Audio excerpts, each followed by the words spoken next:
Jurassic fans, how are you all doing today? I'm Red Hunya. Thank you for tuning in for another Red Hunya review here.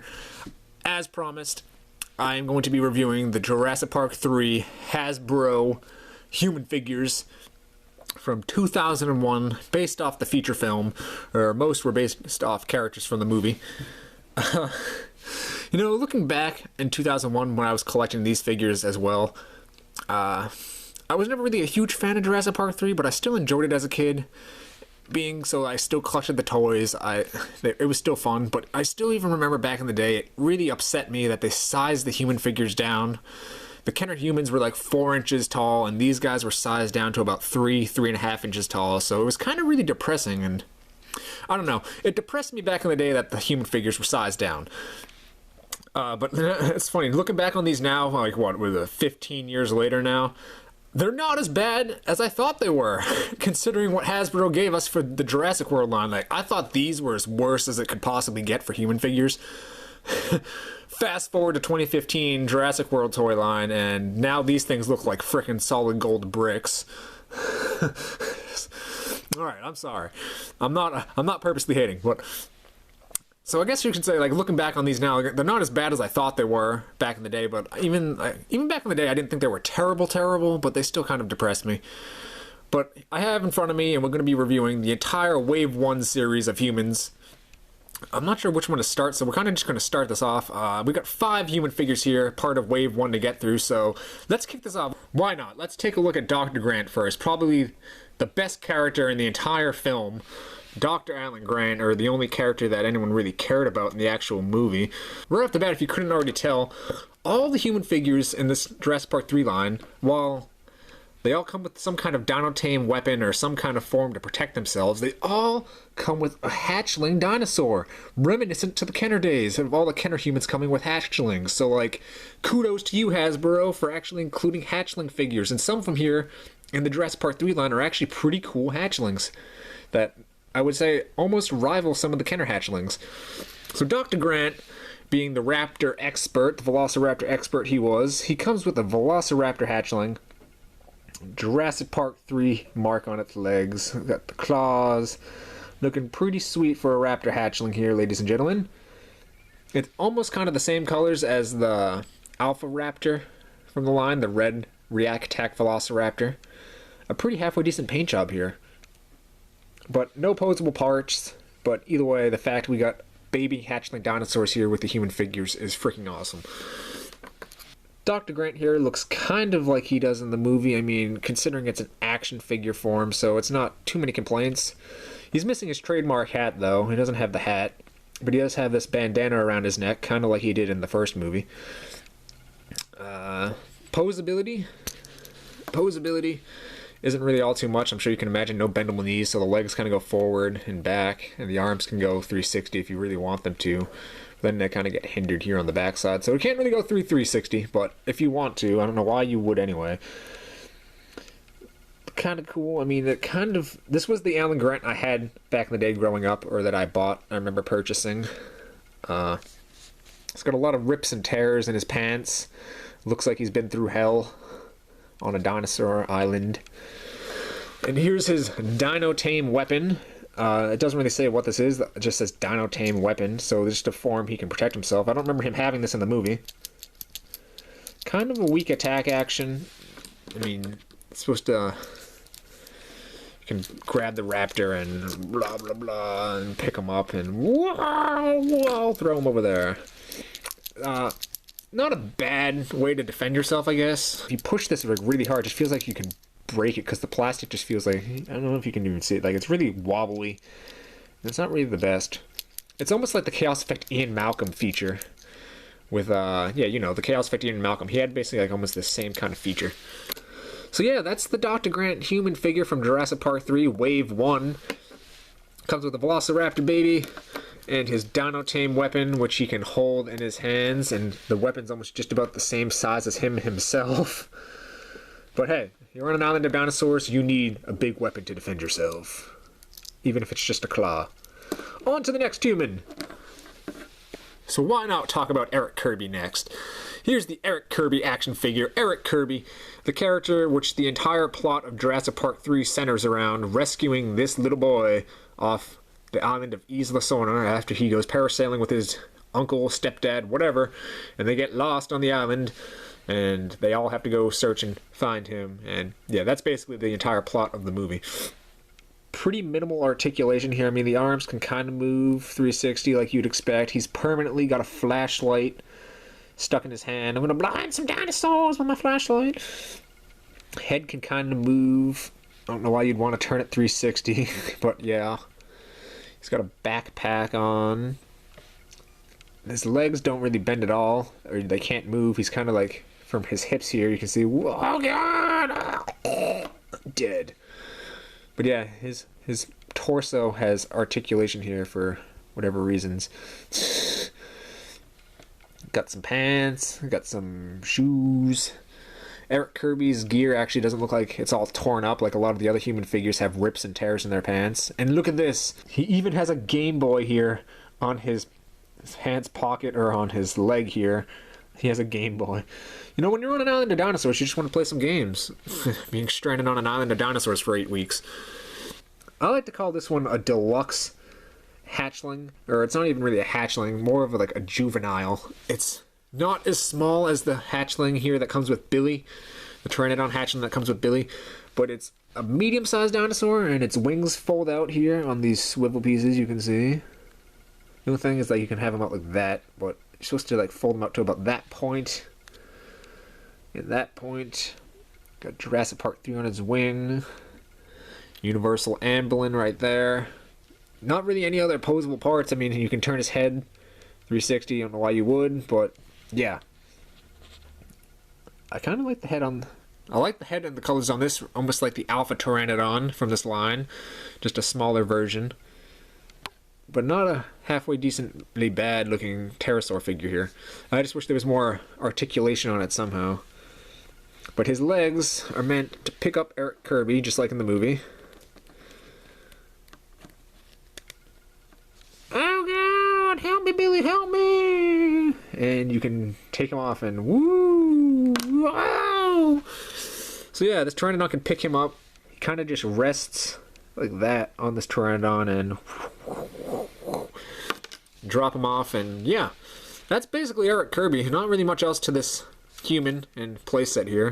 Pretty minimal articulation, and the only thing you can really do is this Pteranodon picks him up and flies away, just like in the movie.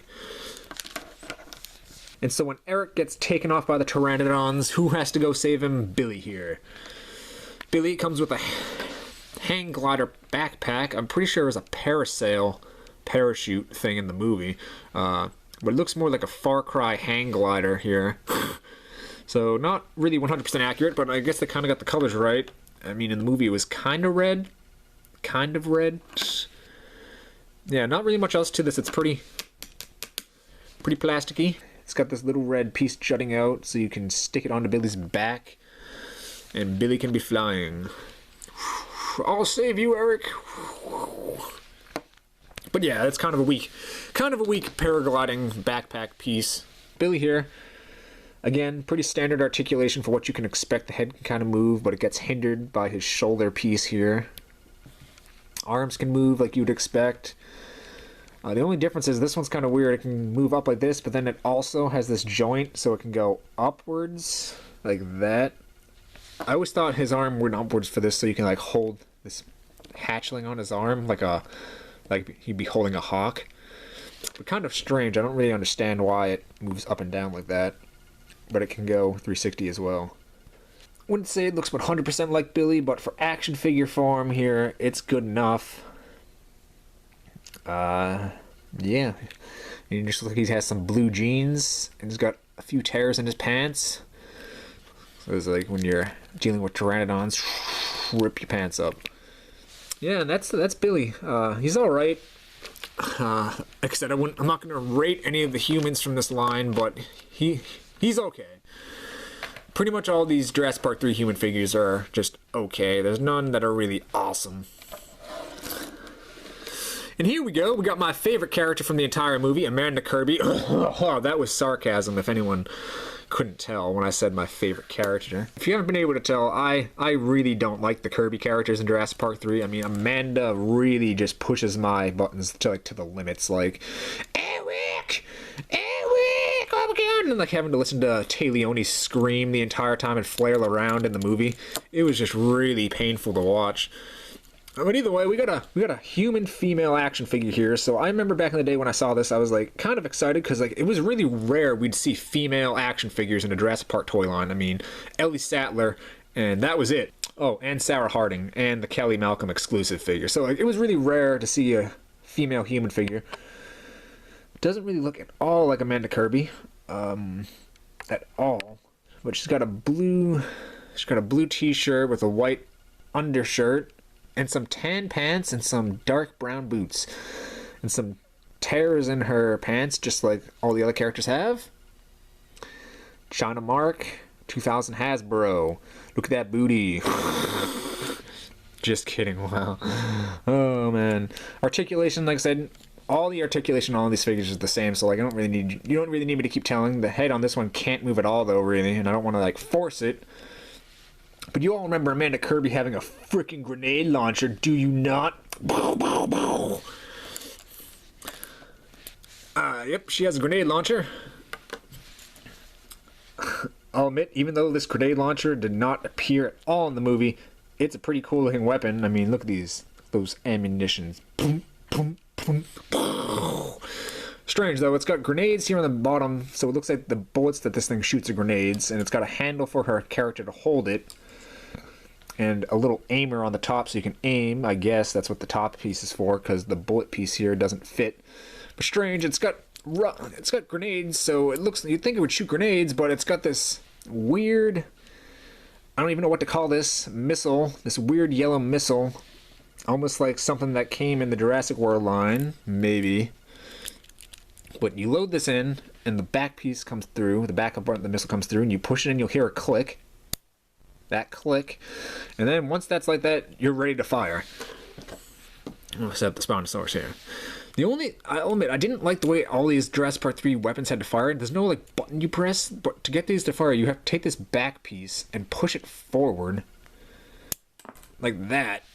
I don't know, it was just really awkward all the time, having to load this in. And then to fire, you have to push this, like, push it forward. And, like, I don't know, it's just really weird. I never really liked it.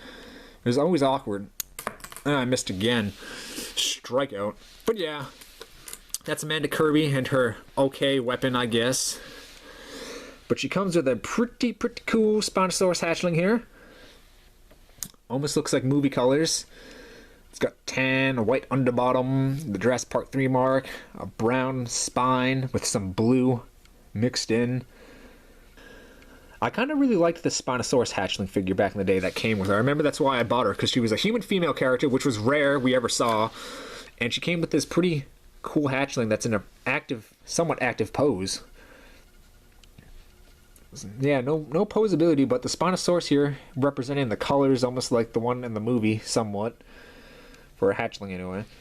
But yeah, pretty A+ hatchling. That I would suggest this human just if you like Spinosaurus and you think this is a cool hatchling. It's a really nice Spinosaurus hatchling. Next human we have the military general. This guy did not appear in the movie, but I guess the idea for this human character was because the military shows up at the end of Jurassic Park 3 to save the day and get the characters off the island. So they probably saw, hey, let's just throw a military general figure guy here in. He's got a weapon that looks very reminiscent of Aliens. I don't know, this really makes me just think of Aliens, like a flamethrower from Aliens that Ripley would use. And it has like the motion tracker piece. Bloop, bloop, bloop. The motion tracker piece up here. Yeah, that comes out. Same deal here with this weapon. Push this missile, a very strange missile considering this looks like a flamethrower. You got this like missile. Push it in. Hear the click. But then to fire, you push it through like so.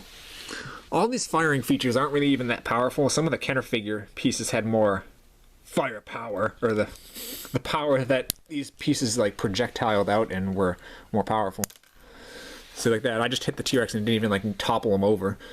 I mean, you've seen me in all my other videos. I've shoot with the Kenner toys and, like, I knock the hatchlings over. These can't even knock the hatchling figures over here. It's just so weak. Alright, that time I missed, but you understand. But a pretty cool looking weapon. I mean, the firing feature is pretty weak, but it's a pretty badass looking weapon, and you can always, like, not use this and just have this be like a flamethrower. Burn, burn. So yeah, that's his weapon. Let's look at the figure. So since this isn't really representing anybody from the movie, accuracy is just thrown out the window here. It doesn't really resemble anyone from the film. He's just got a green with somewhat camo. Got some dog tags. He looks pretty pissed off. Articulation's what you would expect. He's got a belt. He's got a belt, and then his legs. Yeah, that's all him, really. I mean, he kind of has this weird pose because the way one of his back leg. You can see like the way his back leg goes, so like it's really weird how he stands sometimes. This figure was repainted a few times for the deluxe 2K9 Tyrannosaurus, I believe, and I can't remember off the top of my head if he's been repainted since then or for any other time. Comes with a pretty sweet Tyrannosaurus hatchling here, though. This hatchling always made me think of The Lost World for some reason. So he has a halfway decent T-Rex hatchling here. It's probably one of the biggest hatchlings from the line, I'd say. Or the Wave 1 figures, anyway. Kind of weird, though, that the figure has, like, these... It's not just, like, he stands on his feet. Like, if you look on Spinosaurus here and a few of the other ones, it's just, like, it's their feet.